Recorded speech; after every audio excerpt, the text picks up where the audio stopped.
हो मेरी माता रानी का। आज वैसे अष्टमी होनी चाहिए थी लेकिन एक दिन बढ़ गया तो मेरी माता रानी की आज सप्तमी है। जय माता दी। भगवान सबका भला करे, मेरी माता रानी सबको खुश रखे। जय माता दी, जय माता दी, जय माता दी।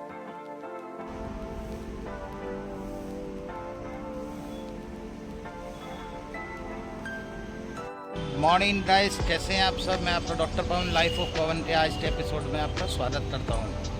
आज माता रानी का 7वां व्रत है। वैसे तो 8वां है, आज अष्टमी होनी चाहिए थी लेकिन एक व्रत बढ़ गया तो इसलिए आज सप्तमी है। तो माता रानी के दर्शन हो रहे हैं। अभी मैं आपको सूर्यदेव के दर्शन कराता हूँ, तो बने रहिए फिर मेरे ब्लॉग में, है ना। जिंदाबाद।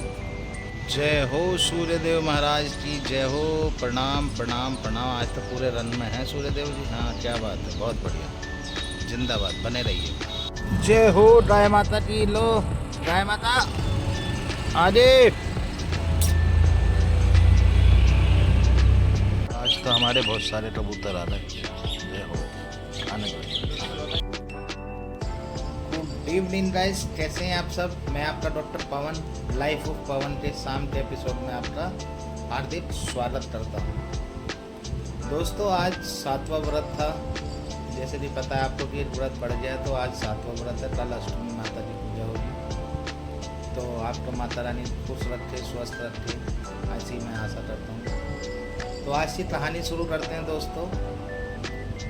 आज की कहानी एक बहुत पुराने ज़माने की बात है। एक बंदा एक बार ना इंटरव्यू देने के लिए जाता है। तो इंटरव्यू देने जब वो जाता है तो उसका इंटरव्यू था पियोन का, चपरासी का, 4th क्लास का। तो जो भी छोटे मोटे काम करने होते हैं, चाय पानी पिलाना ऑफिस में, ऑफिस बॉय वाला मतलब, ये मान लीजिए आप। तो दोस्तों, जब उसका इंटरव्यू होता है, जब सब चीज़ तय हो जाती है, तो उस ऑफिस वाले बोलते हैं कि आप एक ईमेल आईडी दीजिए अपनी, इससे हम आपको इत्तला कर देंगे कि आपको कब आना, कब से ज्वाइन करना है। अब वो बोलता है कि भाई ईमेल आईडी तो मेरे पास है नहीं। तो ऑफिस वाले बड़े उसे आश्चर्यचकित होकर देखते हैं और एकदम से सरप्राइज होते हैं और कहते हैं ठीक है आप जाइए, फिर ईमेल आईडी नहीं है तो हम आपको जॉब नहीं दे सकते। अब बड़ा निराश हो गया वो बेचारा, बाहर निकला ऑफिस से। अब बैठा हुआ सोच रहा है, जॉब तो उसके पास है नहीं कुछ भी। तो सोच रहा है कि क्या करूं, कैसे करूं। तो उसकी जेब में उस दिन सिर्फ और सिर्फ $10 के बराबर रकम थी बस। तो उसने क्या सोचा कि सामने ही उसके, जहाँ पे वो खड़ा हुआ था ऑफिस से सामने ही एक सुपर मार्केट थी। तो उसने क्या सोचा कि जाकर ना उसने टमाटर खरीदे $10 के। और $10 के टमाटर खरीदने के बाद उसने सोचा कि क्यों ना मैं इन्हें टमाटर को बेच दूँ, किसी को रीसेल कर दूँ।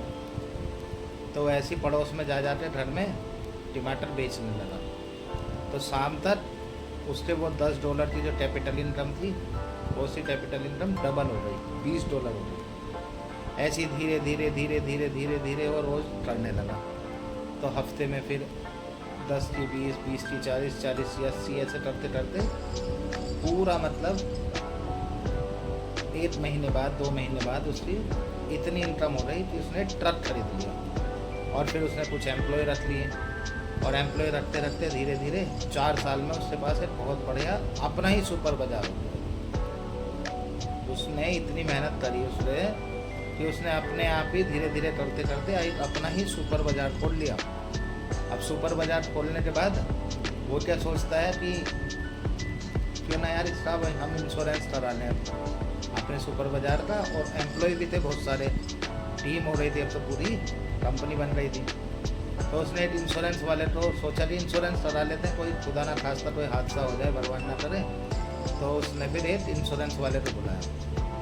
अब इंश्योरेंस वाला आ जाता है और बोलता है कि सर पेपर फॉर्मेलिटीज़ कर लेते हैं, सब चीज़ पूरी, मैंने आपके सारी चीज़ें देख तो नहीं है लेकिन एक पेपर फॉर्मेलिटीज़ कर लेते हैं। उसने कहा ठीक है करवाओ साइन, कहाँ पर कराने हैं। तो उसने नाम, एड्रेस, सब चीज़ लिखने के बाद बोलता है कि एक ईमेल आईडी देना अपनी, सर अपनी ईमेल आईडी बताइए। अब वो इतनी तेज़ से सोचने लगा, तेरा ईमेल आईडी होती तो मैं इस साम्राज्य का मालिक थोड़ी होता। वो कहता पता नहीं क्या बात है कि सर मतलब, कह रहे जिस दिन मैं जॉब पर गया था इंटरव्यू देने के लिए, सिर्फ और सिर्फ मेरे पास ईमेल आईडी नहीं थी। उन्होंने मेरा टैलेंट नहीं पूछा, उन्होंने सिर्फ और सिर्फ मेरी ईमेल आईडी पूछी।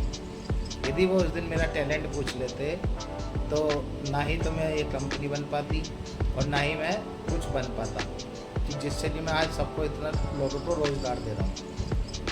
तो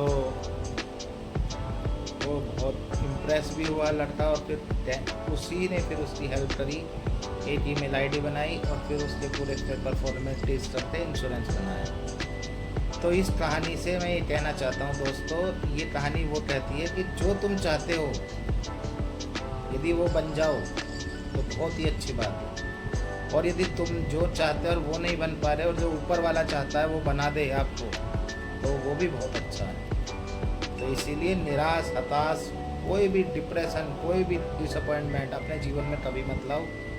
धीरे धीरे मंजिल पे बढ़ते रहो, चलते फिरते एक एक कदम से, और आज नहीं तो कल आपको ऐसी मंजिल मिलेगी कि आपने वो सोचा भी नहीं होगा, क्योंकि ऊपर वाले ने यहाँ पे देर है कभी भी अंधेर नहीं होती। तो अपने आप को मोटिवेट रखें, हौसला अफजाई अपने आप की खुद ही करते रहें।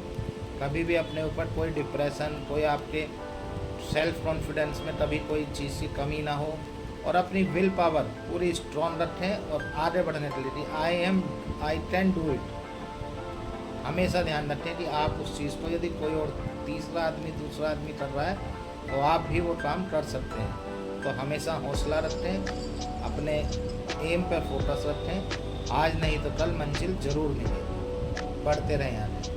तो इन्हीं शब्दों के साथ दोस्तों ये थी आज की कहानी। यदि आपको मेरी कहानी पसंद आ रही है तो प्लीज़ मेरे चैनल को सब्सक्राइब करें, मेरी वीडियो को लाइक करें और इसी तरह मुझे प्यार देते रहें। बहुत बहुत धन्यवाद आपका। इन्हीं शब्दों के साथ आज के लिए शुभ रात्रि, गुड नाइट, शब्बा खैर, आदाब से, नमस्कार, जिंदाबाद, जय भारत, भारत माता की जय।